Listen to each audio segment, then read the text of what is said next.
Dear students, welcome back to the next class of biology. കഴിഞ്ഞ ക്ലാസ്സോട് കൂടി നമ്മുടെ first chapter അവസാനിച്ചു.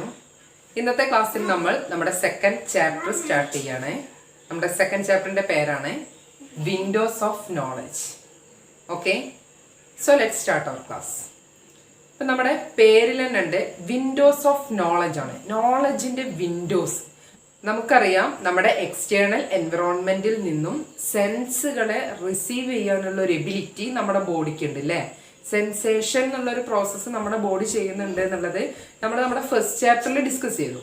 ഓക്കെ, അപ്പൊ നമ്മൾ ആ ചാപ്റ്റർ പഠിക്കുമ്പോൾ പറഞ്ഞിട്ടുണ്ട് സെൻസുകളെ റിസീവ് ചെയ്യുന്ന ഓർഗൻസ് ഏതാണ് നമ്മുടെ ബോഡിയിൽ? സെൻസ് ഓർഗൻസ് ആണ്. അപ്പൊ ഇവിടെ വിൻഡോസ് ഓഫ് നോളജ് എന്നുള്ളത് കൊണ്ട് ഉദ്ദേശിച്ചത് പുറത്ത് നടക്കുന്ന, അതായത് എക്സ്റ്റേണൽ എൻവിറോൺമെന്റിൽ അല്ലെങ്കിൽ സറൗണ്ട്സിൽ നടക്കുന്ന നോളജ് ഓർ ഇൻഫർമേഷൻസിനെ നമ്മുടെ ബോഡിയുടെ ഉള്ളിലോട്ട് ക്യാരി ചെയ്യുന്ന ആ വിൻഡോസ് അല്ലെങ്കിൽ ആ ഓർഗൻസ് അത് ഏതൊക്കെയാണെന്നാണ് നമുക്ക് അറിയുന്നതാണ്. നമ്മുടെ ബോഡിയിലെ 5 സെൻസ് ഓർഗൻസ് ഉണ്ട്. ഈ സെൻസ് ഓർഗൻസ് ആണ് സെൻസുകളെ റിസീവ് ചെയ്യുന്നത് അല്ലെ, സ്റ്റിമുലേസിനെ റിസീവ് ചെയ്യുന്നത്. നമ്മൾ പഠിച്ചു ഏതൊക്കെയാണ് sense organs: eye, ear, nose, skin, tongue. അപ്പോൾ നമ്മൾ ഈ ഒരു ചാപ്റ്ററിൽ നമ്മുടെ 5 സെൻസ് ഓർഗൻസിനെ കുറിച്ചാണ് പഠിക്കുന്നത്. ഓക്കെ, അപ്പോൾ നമ്മുടെ ഈ പാഠത്തിന്റെ സ്റ്റാർട്ടിങ്ങിൽ ഒരു ന്യൂസ് റിപ്പോർട്ട് ഉണ്ട്. ആ ന്യൂസ് റിപ്പോർട്ട് നിങ്ങളൊന്ന് നോക്കുക. അത് ഓക്കെ, ഇതാണ് കാണിച്ചിട്ടുള്ള news report. Earthquake victims rescued, Kathmandu. Rescued victim who got trapped in the collapsed buildings due to earthquake in the eastern region of Kathmandu, the capital of Nepal. The rescue operation was difficult due to heavy rain and insufficient light. Specially trained dogs helped to detect the victims and save their lives during the crisis. ആ news റിപ്പോർട്ടിൽ എന്താണ് പറയുന്നത്? ഇപ്പോൾ കാഠ്മണ്ഡുവില് എന്തുണ്ടായി? Earth ഉണ്ടായി. ആ സമയത്ത് building ഒക്കെ കൊളാപ്സ് ചെയ്തു. കുറേ ആളുകൾ ആ ബിൽഡിങ്സിന്റെ ഒക്കെ അടിയിൽ പെട്ടു. അപ്പൊ അവരെ റെസ്ക്യൂ ചെയ്യുന്ന റെസ്ക്യൂ ഓപ്പറേഷന്റെ ടൈമിൽ അവർക്ക് ഭയങ്കര ബുദ്ധിമുട്ട് അനുഭവപ്പെട്ടു. കാരണം ഇൻസഫിഷ്യന്റ് ലൈറ്റ് ആൻഡ് അതുപോലെ തന്നെ ഹെവി റെയിൻ. ഇത് കാരണം അവർക്ക് റെസ്ക്യൂ ഓപ്പറേഷന്റെ ടൈമിൽ ഭയങ്കര ബുദ്ധിമുട്ട് അനുഭവപ്പെട്ടു. അപ്പൊ ഈ ഒരു സമയത്ത്, ഈ ഒരു സിറ്റുവേഷനിൽ അവർ ട്രെയിൻഡ് ആയിട്ടുള്ള ഡോഗ്സിനെയാണ് യൂസ് ചെയ്തത്. ഓക്കെ, അപ്പൊ ഒരു ക്രൈസിസ് മറികടക്കാൻ ഡോഗ്സിന് കഴിഞ്ഞു എന്നാണ് അവർ പറയുന്നത്. അപ്പോൾ ഈ ബിൽഡിങ്ങിന്റെ അല്ലെങ്കിൽ മണ്ണിനടിയിൽ കിടക്കുന്ന ആളുകളെ ഡിറ്റക്ട് ചെയ്ത് കണ്ടുപിടിക്കാൻ ഡോഗ്സിനൊരു എബിലിറ്റി ഉണ്ട്. ഏതിൻ്റെ ഒക്കെ അഭാവത്തിൽ? ലൈറ്റ് ഇല്ലെങ്കിലും അവർക്ക് അതിനെ കണ്ടുപിടിക്കാനുള്ള ഒരു കഴിവുണ്ട്. ആ ഒരു എബിലിറ്റി നമുക്കുണ്ടോ? ഇല്ല. അപ്പോൾ ഏത് എബിലിറ്റിയാണ് ഈ ഡോഗിനുള്ളത്? സ്മെല്ല് ചെയ്ത് ആളുകളെ ഡിറ്റക്ട് ചെയ്യാണ് അതിൽ ഡോഗ് ചെയ്തിട്ടുള്ളത് അല്ലേ. അപ്പൊ അതിന് കാരണം നമ്മുടെ ഡോഗിന്റെ നോസിലെ ഓൾ ഫാക്ടറി, നമ്മൾ കഴിഞ്ഞ ക്ലാസ്സിൽ നമ്മുടെ ഫസ്റ്റ് ചാപ്റ്ററിൽ നമ്മുടെ ബോഡിയിൽ കാണുന്ന receptors, various type of receptors പഠിച്ചതാണ് അല്ലേ. അപ്പൊ അന്ന് നമ്മൾ പറഞ്ഞു നമ്മുടെ നോസിൽ കാണപ്പെടുന്ന റിസപ്റ്റേഴ്സ് ഏതാണ്? All factory receptors. ഓക്കെ, അപ്പൊ ഈ ഓൾ ഫാക്ടറി റിസപ്റ്റേഴ്സ് എവിടെ? ഡോഗിന്റെ നോസിൽ കൂടുതലാണ്. Okay, than the human. നമ്മൾ അല്ലെങ്കിൽ മറ്റു ജീവികളെ അപേക്ഷിച്ച് ഡോഗ്സിൽ എന്തുണ്ട്? ഓൾ ഫാക്ടറി റിസപ്റ്റേഴ്സ് കൂടുതലാണ്. ഓക്കെ, അതുകൊണ്ടാണ് ഡോഗിന് എന്ത് ഡിറ്റക്ട് ചെയ്യും, ഹെവി റെയിനിലും ഇൻസഫിഷ്യന്റ് ലൈറ്റിലും ആ ജനങ്ങളെ അതിൻ്റെ ഉള്ളിൽ നിന്ന് ഡിറ്റക്ട് ചെയ്യാൻ ഹെൽപ്പ് ചെയ്തത് എന്താണ്? റിസപ്റ്റേഴ്സിന്റെ നമ്പർ കൂടുതലായതാണ് അല്ലേ. ഓക്കെ, സ്മെല്ലിംഗ് എന്നുള്ള ആ ഒരു പർപ്പസ് നന്നായിട്ട് നടന്നുകൊണ്ടാണ്. അപ്പോൾ നമ്മുടെ സെൻസ് ഓർഗൻസ് ഒക്കെ നന്നായിട്ട് വർക്ക് ചെയ്യണമെങ്കിൽ, അല്ലെങ്കിൽ സെൻസ് ഓർഗൻസിന്റെ വർക്ക് ഡിപ്പെൻഡ് ചെയ്യുന്നത് ആരെയാണ്? Number of receptors present in the sense organs. Okay, അപ്പോൾ സെൻസ് ഓർഗൻസിലുള്ള റിസപ്റ്റേഴ്സിന്റെ നമ്പറാണ് ആ സെൻസ് ഓർഗൻസിന്റെ ഫങ്ഷൻ കൂട്ടാൻ ഹെൽപ്പ് ചെയ്യുന്നത്. ഓക്കെ, നന്നായിട്ട് വർക്ക് ചെയ്യുന്ന അല്ലെങ്കിൽ നല്ല എബിലിറ്റി ഉള്ള ഒരു നന്നായിട്ട് വർക്ക് ചെയ്യുന്ന ഒരു സെൻസ് ഓർഗൻ ആണെങ്കിൽ എന്താണ്? ധാരാളം റിസപ്റ്റേഴ്സ് ആ സെൻസ് ഓർഗനിൽ കാണപ്പെടുന്നുണ്ടായിരിക്കും. ഓക്കെ, മനസ്സിലായോ? അപ്പൊ ഇനി നോക്കാം. ഇനി നമ്മൾ നെക്സ്റ്റ് ഡിസ്കസ് ചെയ്യാൻ പോകുന്നത് നമ്മുടെ ബോഡിയിലുള്ള സെൻസ് ഓർഗൻസും ആ സെൻസ് ഓർഗൻസിൽ പ്രസന്റ് ആയിട്ടുള്ള റിസപ്റ്റേഴ്സിനെയും കുറിച്ചാണ്. നിങ്ങൾ നോക്കാം, ഫസ്റ്റ് ചെയ്ത സെൻസ് ഓർഗൻസ് അതുപോലെ തന്നെ റിസപ്റ്റേഴ്സ്. നമ്മുടെ ഫസ്റ്റ് സെൻസ് ഓർഗൻ ആണ് ഐ. ഐയിലുള്ള റിസപ്റ്റേഴ്സ് ഏതാണ്? Yes, photo receptors. ഓക്കെ, അപ്പൊ ഐയുടെ ഫംഗ്ഷൻ എന്താണ്? വിഷൻ ആണ്. ഇനി ഇവിടെ ഉണ്ടാകുന്ന സ്റ്റിമുലസ് ഏതാണ്? ഏത് സ്റ്റിമുലസിനെയാണ് ഈ ഫോട്ടോ റിസപ്റ്റർ റിസീവ് ചെയ്യുന്നത്? ലൈറ്റ് എന്ന് പറയുന്ന സ്റ്റിമുലസ്. ഓക്കെ, അപ്പോൾ ഐയിൽ കാണപ്പെടുന്ന റിസപ്റ്റേഴ്സ് ഏതാണ്? Photo receptors. Photo receptors receive the stimuli light. Okay, ഇനി രണ്ടാമത്തെ സെൻസ് ഓർഗൻ ആണ് ഇയർ. ഓക്കെ, ഇയറിൽ കാണപ്പെടുന്ന റിസപ്റ്റേഴ്സ് ഏതാണ്? ഓഡിറ്ററി റിസപ്റ്റേഴ്സ് ആണ്. ഈ ഓഡിറ്ററി റിസപ്റ്റേഴ്സ് റിസീവ് ചെയ്യുന്ന സ്റ്റിമുലെ ഏതാണ്? സൗണ്ട് ആണ്. മനസ്സിലായോ? ഇനി നെക്സ്റ്റ് സ്കിന്ന്. സ്കിന്നിൽ കാണപ്പെടുന്ന റിസപ്റ്റേഴ്സ് ഏതാണ്? വേരിയസ് ടൈപ്പ് ഓഫ് റിസപ്റ്റേഴ്സ് സ്കിന്നിൽ പ്രസന്റ് ആണെന്നാണ് നമ്മൾ പഠിച്ചത് അല്ലേ?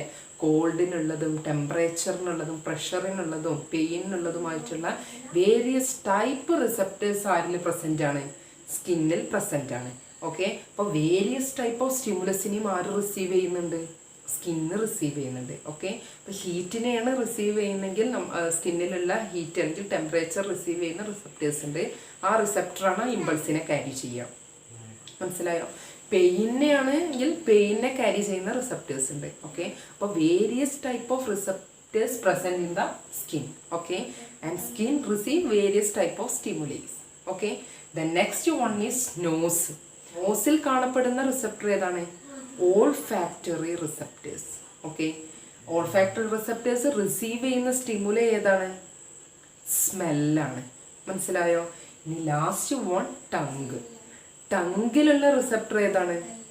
കീമോ റിസപ്റ്റർ ആണ്. ഓക്കെ, കീമോ റിസപ്റ്റർ ആണ്. കീമോ റിസപ്റ്റർ റിസീവ് ചെയ്യുന്ന സ്റ്റിമുലസ് ഏതാണ്? ടേസ്റ്റ് ആണ്. ഓക്കെ, അല്ലെങ്കിൽ ടേസ്റ്റ് പാർട്ടിക്കിൾസ് ആണ്. മനസ്സിലായല്ലോ? അപ്പം നമ്മുടെ ബോഡിയിലുള്ള സെൻസ് ഓർഗൻസും അവയിൽ പ്രസൻ്റ് ആയിട്ടുള്ള റിസപ്റ്റേഴ്സും. ഓക്കെ, ഐയിലുള്ളത് ഫോട്ടോ റിസപ്റ്റേഴ്സ്, ഇയറിലുള്ളത് ഓഡിറ്ററി റിസപ്റ്റേഴ്സ്, നോസിലുള്ളത് ഓൾഫാക്ടറി റിസപ്റ്റേഴ്സ്, ടങ്കിലുള്ളത് കീമോ റിസപ്റ്റേഴ്സ് ആൻഡ് സ്കിന്നിൽ various type of receptors present in the skin. Okay, ഇത്രയും മനസ്സിലായോ? നെക്സ്റ്റ് നമ്മൾ ഇതിൽ പഠിക്കാൻ പോകുന്നത് നമ്മുടെ ഫസ്റ്റ് സെൻസ് ഓർഗൻ ആയിട്ടുള്ള ഐയിനെ കുറിച്ചാണ്. ഐയുടെ structure, parts and there functions. ഇതാണ് നമ്മൾ നെക്സ്റ്റ് ഡിസ്കസ് ചെയ്യാൻ പോകുന്നത്. ഓക്കെ, അപ്പം നമ്മൾ ഐയുടെ സ്ട്രക്ചർ അതുപോലെ തന്നെ പാർട്സ് ആൻഡ് ഫങ്ഷൻസ് പറയുന്നതിൻ്റെ മുന്നേ നമുക്ക് ഐയുടെ പ്രൊട്ടക്ഷനെ കുറിച്ച് പറയാം. ഓക്കെ, പ്രൊട്ടക്ഷനെ കുറിച്ച് ഡിസ്കസ് ചെയ്യാം. എങ്ങനെയാണ് നമ്മുടെ ബോഡിയിൽ ഐ പ്രൊട്ടക്റ്റ് ചെയ്തിട്ടുള്ളത്? ഫസ്റ്റ് നമ്മുടെ ബോഡിയിൽ ഐ ഫിക്സ് ചെയ്തിട്ടുള്ളത് ഐ സോക്കറ്റിലാണ്. ഓക്കെ, ഐ സോക്കറ്റ് എന്ന് പറഞ്ഞിട്ടുണ്ടെങ്കിൽ നമ്മുടെ സ്കള്ളിലുള്ള depressions. Okay, depression in the skull, ഐയിലുള്ള ഡിപ്രഷൻസ്, അതായത് കുഴികൾ.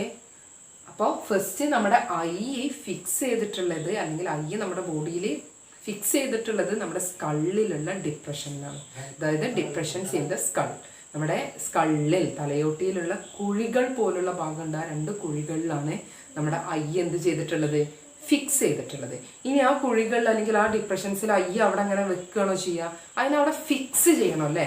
അപ്പം ഐയിനെ ഐ സോക്കറ്റിൽ ഫിക്സ് ചെയ്ത് വെക്കാൻ ഹെൽപ്പ് ചെയ്യുന്ന മസിലാണ് എക്സ്റ്റേണൽ ഐ മസിൽസ്. ഓക്കെ, അപ്പം ഐയുടെ പ്രൊട്ടക്ഷൻ പറയുമ്പോൾ ഫസ്റ്റ് ഏതാണ്? I socket. ഐ സോക്കറ്റ് എന്ന് പറഞ്ഞാൽ എന്താണ്? Depression in the skull. Okay, ഇനി രണ്ടാമത്തതാണ് external eye muscles. External eye muscles എന്തിനാണ് ഹെൽപ്പ് ചെയ്യുന്നത്? Fix the eyeball in the orbit. അതായത് നമ്മുടെ ആ സ്കള്ളിലുള്ള ഡിപ്രഷൻ, അത് ആ ഓർബിറ്റിൽ നമ്മുടെ ഐയിനെ ഫിക്സ് ചെയ്ത് നിർത്താനാണ് എക്സ്റ്റേണൽ ഐ മസിൽസ് ഹെൽപ്പ് ചെയ്യുന്നത്. ഓക്കെ, നെക്സ്റ്റ് 3 പാർട്ടാണ് പറയുന്നത്. Eyebrow, eyelash, eyelid. ഈ ഐബ്രോയും ഐലിഡും ഐലാഷും നമ്മുടെ ഐയിനെ പ്രൊട്ടക്റ്റ് ചെയ്യുന്നത് ഡസ്റ്റ് പാർട്ടിക്കിൾസും അതുപോലെ തന്നെ ഇൻസെക്ട്സും ഒന്നും നമ്മുടെ കണ്ണിലോട്ട് ഐയിലോട്ട് വരാതെ പ്രൊട്ടക്റ്റ് ചെയ്യുന്ന ഭാഗങ്ങളാണ് ഏതൊക്കെ?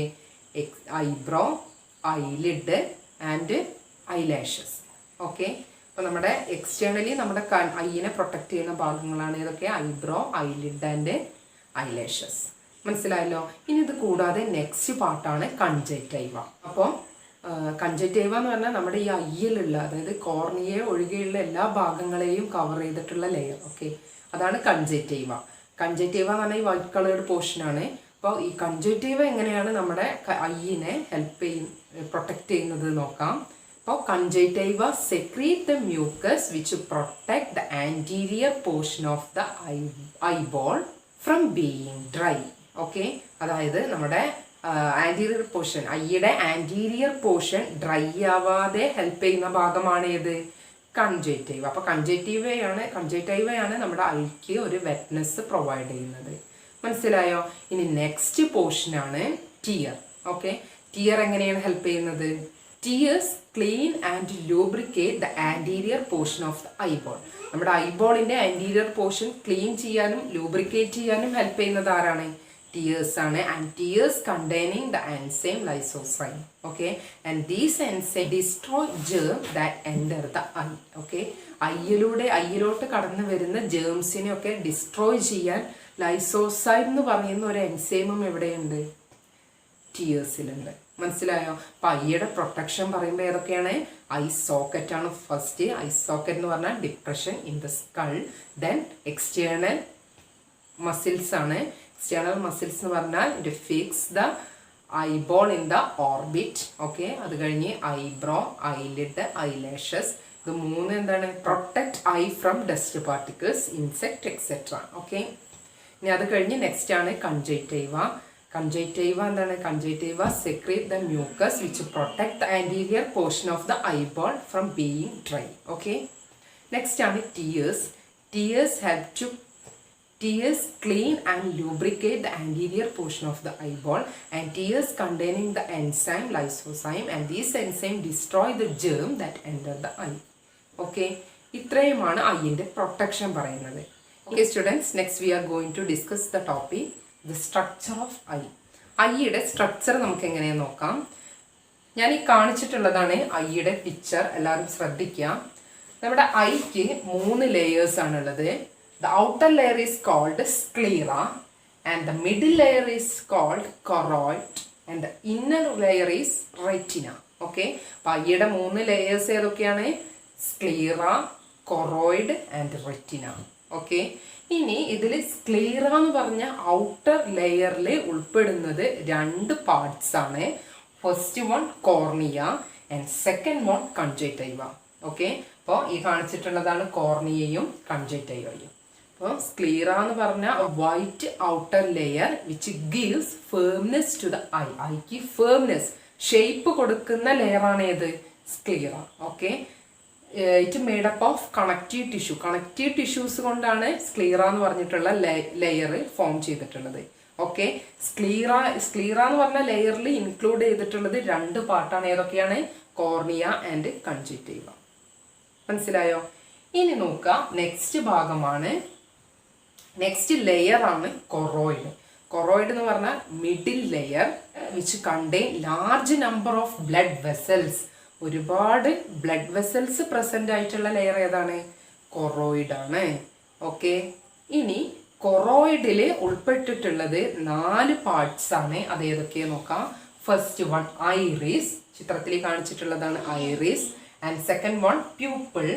പ്യൂപ്പിൾ കണ്ടോ എല്ലാവരും? Then lens and ciliary muscles. ഇത്രയുമാണ് ഏതിൽ? കൊറോയിഡ് എന്നുള്ള ലെയറിൽ. കൊറോയിഡ് എന്ന് പറഞ്ഞാൽ എന്താണ്? Which is middle layer and contains large number of blood vessels. Okay, അതിൽ ഇൻക്ലൂഡ് ചെയ്തിട്ടുള്ള പാർട്സുകളാണ് ഏതൊക്കെ? Iris, pupil, lens and ciliary muscles.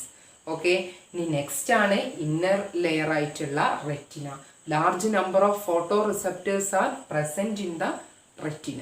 Okay, അപ്പോൾ റെറ്റിന എന്ന് പറഞ്ഞാൽ എന്താണ്? Which is the inner layer. Okay, which has photoreceptors. ഒരുപാട് ഫോട്ടോ റിസെപ്റ്റേഴ്സ് പ്രസന്റ് ആയിട്ടുള്ളത് റെറ്റിനയിലാണ്. റെറ്റിനയിലുള്ള ഭാഗങ്ങളാണ് yellow spot.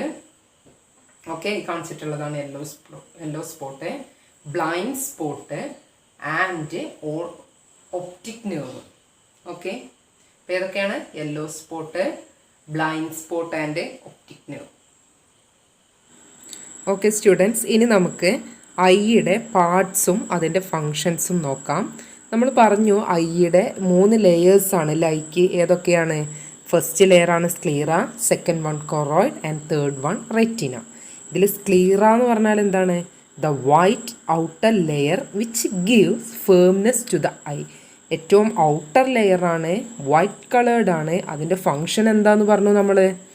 Which give firmness to the ഐക്ക് ഷേപ്പ് കൊടുക്കുക, ഫേംനെസ് കൊടുക്കുക അല്ലേ. ഇനി it made up of connective tissue കൊണ്ടാണ് സ്ക്ലീറ ഉണ്ടാക്കിയിട്ടുള്ളത്. ഓക്കെ, സ്ക്ലീറയിൽ ഇൻക്ലൂഡ് ചെയ്തിട്ടുള്ള ഭാഗങ്ങളാണ് കോർണിയ ആൻഡ് കൺജൈറ്റൈവ.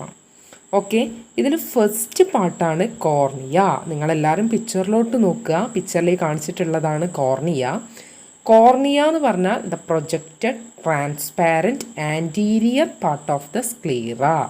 ഓക്കെ, സ്ക്ലീറയുടെ കുറച്ച് പ്രൊജക്റ്റ് ചെയ്ത് നിൽക്കുന്ന ട്രാൻസ്പാരൻ്റ് ആയിട്ടുള്ള ആൻറ്റീരിയർ പാർട്ടാണ് ഏത്? കോർണിയ. ഇനി കോർണിയയുടെ ഫങ്ഷൻ എന്താണ്? Which refracts light rays to focus on the retina. അതായത് നമ്മൾ എന്ത് ചെയ്യും കോർണിയ? ലൈറ്റ് റേസിനെ റിഫ്രാക്റ്റ് ചെയ്ത് റിഫ്രാക്റ്റ് ചെയ്ത് വരുന്ന ലൈറ്റ് റേസിനെ റെറ്റിനയിലോട്ട് ഫോക്കസ് ചെയ്യും. മനസ്സിലായോ? ഇനി സെക്കൻഡ് വൺ ആണ് കൺജക്റ്റൈവ. ചിത്രത്തിൽ കണ്ടോ? കാണിച്ചിട്ടുള്ളതാണ് കൺജക്റ്റൈവ. കൺജക്റ്റൈവ എന്ന് പറഞ്ഞാൽ the layer which cover and protect the front part of sclera except the cornea. Cornea ഒഴികെയുള്ള ഭാഗങ്ങളെ, സ്ക്ലീറയിലെ കോർണിയ ഒഴികെയുള്ള ഭാഗങ്ങളെ പ്രൊട്ടക്റ്റ് ചെയ്ത ലെയറാണ് ഏത്? കൺജക്റ്റൈവ. ഇത്രയും മനസ്സിലായോ? അപ്പോൾ ഏറ്റവും ഔട്ടർ ലെയറാണ് സ്ക്ലീറ. സ്ക്ലീറയിലുള്ള രണ്ട് പാർട്ടാണ് കോർണിയ ആൻഡ് കൺജക്റ്റൈവ. ഓക്കെ, ഇനി നെക്സ്റ്റ് സെക്കൻഡ് ലെയറാണ് കൊറോയിഡ്. കൊറോയിഡ് എന്ന് പറഞ്ഞാൽ എന്താ? The middle layer which contains A large number of blood vessels. അപ്പോൾ ഐയുടെ മിഡിൽ ലെയറാണ് ഏത്? Choroid contain large number of blood vessels. ധാരാളം രക്തക്കുഴലുകൾ കൊറോയിഡ് എന്ന് പറഞ്ഞ ലെയറിൽ കാണപ്പെടുന്നുണ്ട്.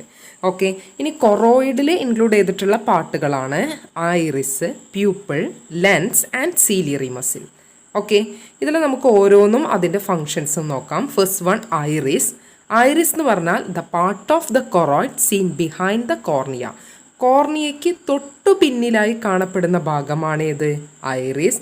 The presence of the pigment melanin gives the iris a dark colour.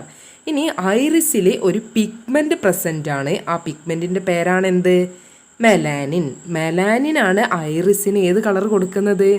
Dark colour കൊടുക്കുന്നത്. മനസ്സിലായോ? അപ്പം നമ്മളുടെ ഒക്കെ കണ്ണിൻ്റെ കൃഷ്ണമണിക്ക് ഏത് കളറാണ്? Dark colour. ചില ആളുകളിൽ എന്ത് കളറുണ്ട്? വൈറ്റ് കളറുണ്ട്, ബ്ലൂ ഉണ്ട്, ബ്രൗൺ ഉണ്ട്. ഇതൊക്കെയെന്ന് പറഞ്ഞാൽ ആ മെലാനിൻ്റെ എമൗണ്ടിലുള്ള ചേഞ്ചുകളാണ് അങ്ങനെ ഡിഫറെൻറ്റ് കളേഴ്സ് തോന്നിക്കുന്നത്. ഓക്കെ, അപ്പോൾ മെലാനിൻ്റെ അളവ് കൂടിയവരാണ് നല്ല ഡാർക്ക് ഐറിസ് ഉള്ള ആളുകൾ. ഓക്കെ, ഇനി അതിൻ്റെ അളവ് കുറഞ്ഞവരാണ് നമ്മൾ പൂച്ചക്കണ്ണുള്ള ആളുകൾ എന്ന് പറയും അല്ലേ. അപ്പം മെലാനിനാണ് ഏത് കളറ്? നമ്മുടെ ഐറിസിന് ഡാർക്ക് കളർ പ്രൊവൈഡ് ചെയ്യുന്നത്. ഓക്കെ, ഇനി സെക്കൻഡ് പാർട്ടാണ് പ്യൂപ്പിൾ. പ്യൂപ്പിൾ എന്ന് പറഞ്ഞാൽ the aperture seen at the centre of the iris. ഐറിസിൻ്റെ സെൻറ്ററിൽ കാണപ്പെടുന്ന aperture is called pupil. Okay, and the size of these apertures increases and decreases depending on the intensity of light. ഈ aperture, അതായത് ഈ pupil എന്ന് പറയുന്നത് increase ചെയ്യുകയും ചെയ്യും, ഡിക്രീസ് ചെയ്യുകയും ചെയ്യും. എപ്പോൾ? അതായത് നമ്മുടെ ലൈറ്റിൻ്റെ ഇൻറ്റൻസിറ്റിക്ക് അനുസരിച്ച് ഇതെന്ത് ചെയ്യും? ഇതിൻ്റെ അപ്പേർച്ചർ കൂടുകയും പ്യൂപ്പിളിൻ്റെ അപ്പേർച്ചർ കൂടുകയും ചെയ്യും, കുറയും ചെയ്യും. അതെങ്ങനെയാണെന്നുള്ളത് നമ്മളിനി നെക്സ്റ്റ് ക്ലാസ്സിൽ പഠിക്കും. അത് കഴിഞ്ഞ് നെക്സ്റ്റ് പാർട്ടാണ് ലെൻസ്. ലെൻസ് എന്ന് പറഞ്ഞാൽ elastic transparent convex lens connected to the ciliary muscles by thread like ligaments. അതായത് ഇലാസ്റ്റിക് ആയിട്ടുള്ള ട്രാൻസ്പാരൻറ്റ് കോൺവെക്സ് ലെൻസാണ് നമ്മുടെ കണ്ണിൽ കാണപ്പെടുന്നത്. കോൺവെക്സ് ലെൻസ് കേട്ടോ, അത് മാറിപ്പോവരുത്. And connected to the ciliary muscles by thread like ligaments. ഈ ലെൻസ് സീലിയറി മസിൽസുമായിട്ട് കണക്ട് ചെയ്തിട്ടുണ്ട്. ഇനി കണക്ട് ചെയ്യാൻ സഹായിച്ച ത്രെഡ് ലൈക്ക് സ്ട്രക്ചറിനെ പറയുന്ന പേരാണ് എന്ത്? ലിഗമെൻറ്റ്സ്. ഓക്കെ, നിങ്ങൾ ആ പിക്ചറിലോട്ട് നോക്കുക. ഇനി സീലിയറി മസിൽസ് കണ്ടില്ലേ? സീലിയറി മസിൽസ് എന്ന് പറഞ്ഞാൽ circular muscles seen around the lens. ലെൻസിൻ്റെ രണ്ട് ഭാഗത്തും കാണപ്പെടുന്ന circular muscle is called ciliary muscles. Okay, and the contraction and relaxation of these muscles alter the curvature of lens. ഈ മസിലിൻ്റെ റിലാക്സേഷനും അതുപോലെ തന്നെ കൺട്രാക്ഷനുമാണ് എന്ത് ചെയ്യുന്നത്? ലെൻസിൻ്റെ കർവേച്ചർ ഓൾട്ടർ ചെയ്യാൻ ഹെൽപ്പ് ചെയ്യുന്നത്. മനസ്സിലായോ? അപ്പോൾ ഇനി തേർഡ് ലെയറാണ് റെറ്റിന. ഓക്കെ, റെറ്റിന എന്ന് പറഞ്ഞാൽ the inner layer which has photo receptors. അതായത് ഐയുടെ ഇന്നർ ലെയറാണ് റെറ്റിന. റെറ്റിനയിലാണ് ധാരാളം ഫോട്ടോ റിസപ്റ്റേഴ്സ് കാണപ്പെടുന്നത്. ഓക്കെ, നമുക്കറിയാം വിഷൻ പ്രൊവൈഡ് ചെയ്യുന്നത് അല്ലെങ്കിൽ ഐയിൽ പ്രസൻ്റ് ആയിട്ടുള്ള റിസപ്റ്റേഴ്സ് ഏതാണ്? ഫോട്ടോ റിസപ്റ്റേഴ്സ് ആണ്. ആ ഫോട്ടോ റിസപ്റ്റേഴ്സ് കാണപ്പെടുന്നത് റെറ്റിനയിലാണ്. മനസ്സിലായോ? ഇനി റെറ്റിനയിലുള്ള ഭാഗങ്ങളാണ് yellow spot, blind spot and optic nerve. മൂന്നും പിക്ചറിൽ നിങ്ങൾ കണ്ടോ? അതിൽ first one yellow spot. Yellow spot എന്ന് പറഞ്ഞാൽ the part of the retina where plenty of photo receptors are present. റെറ്റിനയിലെ ഫോട്ടോ റിസപ്റ്റേഴ്സ് ഏറ്റവും കൂടുതലായി കാണപ്പെടുന്ന പാർട്ട് അറിയപ്പെടുന്ന പേരാണ് എന്ത്? Yellow spot. ഓക്കെ, യെല്ലോ സ്പോട്ടിലാണ് ഫോട്ടോ റിസപ്റ്റേഴ്സ് ഏറ്റവും കൂടുതലായി പ്രസൻ്റ് ആയിട്ടുള്ളത്. Okay, it is the point of maximum visual clarity. അപ്പോൾ നമുക്ക് ഈ യെല്ലോ സ്പോട്ടിലാണ് മാക്സിമം വിഷ്വൽ ക്ലാരിറ്റി കിട്ടുന്നത്. ഓക്കെ, ദെൻ നെക്സ്റ്റ് വൺ ആണ് ബ്ലൈൻഡ് സ്പോട്ട്. പിക്ചറിലോട്ട് നോക്കുക. ബ്ലൈൻഡ് സ്പോട്ട് എന്ന് പറഞ്ഞാൽ the part of the retina from where the optic nerve begin. Okay, blind spot എന്ന് പറഞ്ഞാൽ ഒപ്റ്റിക് നെർവ് ബിഗിൻ ചെയ്യുന്ന പാർട്ടാണ് blind spot. Here there is no vision as photo receptors are absent. ഇവിടെ photo receptors ഒന്നും കാണപ്പെടുന്നില്ല, അതുകൊണ്ട് തന്നെ vision എന്നുള്ള ഒരു പ്രോസസ്സ് അവിടെ നടക്കുന്നില്ല. മനസ്സിലായോ? അപ്പോൾ ബ്ലൈൻഡ് സ്പോട്ട് എന്ന് പറഞ്ഞാൽ ഫോട്ടോ റിസപ്റ്റേഴ്സ് കാണപ്പെടാത്ത ഭാഗമാണ്, അവിടെ വിഷനൊന്നും നടക്കുന്നില്ല. അതുകൂടാതെ ഒപ്റ്റിക് നെർവ് സ്റ്റാർട്ട് ചെയ്യുന്നതും ബ്ലൈൻഡ് സ്പോട്ടിൽ നിന്നാണ്. മനസ്സിലായോ? ഇനിയാണ് ഒപ്റ്റിക് നെർവ്. ഒപ്റ്റിക് നെർവ് എന്ന് പറഞ്ഞാൽ transmit impulses from photo receptors to the visual centre in the brain. അതായത് ഫോട്ടോ റിസപ്റ്ററിൽ നിന്നും ഫോം ചെയ്യുന്ന ഇമ്പൾസുകളെ എവിടേക്ക് എത്തിക്കും? ബ്രെയിനിലുള്ള വിഷ്വൽ സെൻറ്റർ. ഏതാണ് ബ്രെയിനിലെ വിഷ്വൽ സെൻറ്റർ? Yes, cerebrum. അപ്പോൾ ഫോട്ടോ റിസപ്റ്ററിൽ നിന്നുമുള്ള ഇമ്പൾസുകളെ ബ്രെയിനിലെ വിഷ്വൽ സെൻറ്റർ ആയിട്ടുള്ള നമ്മുടെ സെറിബ്രം, ആ പാർട്ടിലോട്ട് എത്തിക്കുന്ന നെർവാണ് ഇത്? Optic nerve. ഓക്കെ, ഇത്രയും മനസ്സിലായോ? അപ്പോൾ റെറ്റിനയിലുള്ള 3 പാർട്ടാണ് yellow spot, blind spot and optic nerve. Okay okay students, next നമ്മൾ ഡിസ്കസ് ചെയ്യാൻ പോകുന്നത് നമ്മുടെ ഐയിൽ കാണപ്പെടുന്ന 2 ചേമ്പേഴ്സും ആ ചേമ്പേഴ്സിനുള്ളിലെ ഫ്ലൂയിഡ്സിനെ കുറിച്ചുമാണ്. ഓക്കെ, നോക്കാം. 2 ടൈപ്പ് ചേമ്പേഴ്സാണ് നമ്മുടെ ഐയിൽ പ്രസൻ്റ് ആയിട്ടുള്ളത്. ഫസ്റ്റ് വൺ നിങ്ങൾ ഈ പിക്ചറിലോട്ട് നോക്കുക, അക്വസ് ചേമ്പർ. അക്വസ് ചേമ്പർ എന്ന് പറഞ്ഞാൽ ചിത്രത്തിൽ നിങ്ങൾ കണ്ടോ, ലെൻസിനും കോർണിയയ്ക്കും ഇടയിലുള്ള സ്പേസ്. ആ ഒരു സ്പേസ് ആണ് എന്ത്? Aqueous chamber. ഓക്കെ, അപ്പോൾ അക്വസ് ചേമ്പർ എന്ന് പറഞ്ഞാൽ the space or chamber between the lens and cornea. കോർണിയയ്ക്കും അതുപോലെ തന്നെ ലെൻസിനും ഇടയിലുള്ള സ്പേസ് ആണ് ഏത്? Aqueous chamber. മനസ്സിലായോ? ഇനി അക്വസ് ചേമ്പറിൽ ഒരു fluid, water like fluid fill ചെയ്തിട്ടുണ്ട്. And these fluid is called aqueous humour. Okay, അപ്പോൾ the water like fluid filled in the aqueous chamber is called aqueous humour. ഇനി അക്വസ് ഹ്യൂമറിൻ്റെ പ്രത്യേകത, it is formed from the blood and it is reabsorbed in to blood. Aqueous humour ബ്ലഡിൽ നിന്നുമാണ് form ചെയ്യുന്നത്, അതുപോലെ തന്നെ ബ്ലഡിലോട്ട് തന്നെയാണ് അത് തിരിച്ച് റീഅബ്സോർബ് ചെയ്യപ്പെടുന്നത്. ഓക്കെ, ഇനി അതിൻ്റെ ഫങ്ഷൻ എന്ന് പറഞ്ഞാൽ it provide oxygen and nourishment to the tissue of the eye. അതായത് ഐയിലെ ടിഷ്യൂസിന് ഓക്സിജനും ന്യൂട്രിയൻസും പ്രൊവൈഡ് ചെയ്യുന്നത് ആരാണ്? അക്വസ് ഹ്യൂമറാണ്. മനസ്സിലായോ? അപ്പോൾ അക്വസ് ഹ്യൂമർ പറയുമ്പോൾ ഫസ്റ്റ് നമ്മൾ അക്വസ് ചേമ്പർ പഠിക്കണം. അക്വസ് ചേമ്പർ എന്ന് പറഞ്ഞാൽ the space between the lens and cornea. Okay, and the water like fluid filled in the aqueous chamber is called aqueous humor, and this aqueous humor formed from blood and it is reabsorbed into the blood. Okay, അതിൻ്റെ function ആണ് it provide oxygen and nourishment to the tissue of the eye. മനസ്സിലായോ? ഇനി next ചേമ്പറാണ് vitreous chamber. Vitreous chamber എന്ന് പറഞ്ഞാൽ കണ്ടോ, നിങ്ങളെല്ലാവരും പിക്ചറിലോട്ട് നോക്കുക. The space between the retina and lens. ലെൻസിനും ഈ റെറ്റിനയ്ക്കും ഇടയിൽ കാണപ്പെടുന്ന ഈ സ്പേസ് ഇല്ലേ, ഇതിനെ പറയുന്ന പേരാണ് വിട്രിയസ് ചേമ്പർ. ഓക്കെ, അപ്പോൾ സ്പേസ് ബിറ്റ്വീൻ ദ എവിടെയാണ്? Lens and retina. ഓക്കെ, അല്ലെങ്കിൽ റെറ്റിനയ്ക്കും ലെൻസിനും ഇടയിൽ കാണപ്പെടുന്ന ചേമ്പറാണ് ഏത്? Vitreous chamber. ഓക്കെ, ഇനി വിട്രിയസ് ചേമ്പറിൽ ഒരു ജെല്ലി ലൈക്ക് സബ്സ്റ്റൻസ് ആണ് പ്രസൻ്റ് ആയിട്ടുള്ളത്. ഓക്കെ, ജെല്ലി ലൈക്ക് ഫ്ലൂയിഡ് ആണ് പ്രസൻ്റ് ആയിട്ടുള്ളത്. And this fluid is called vitreous humour.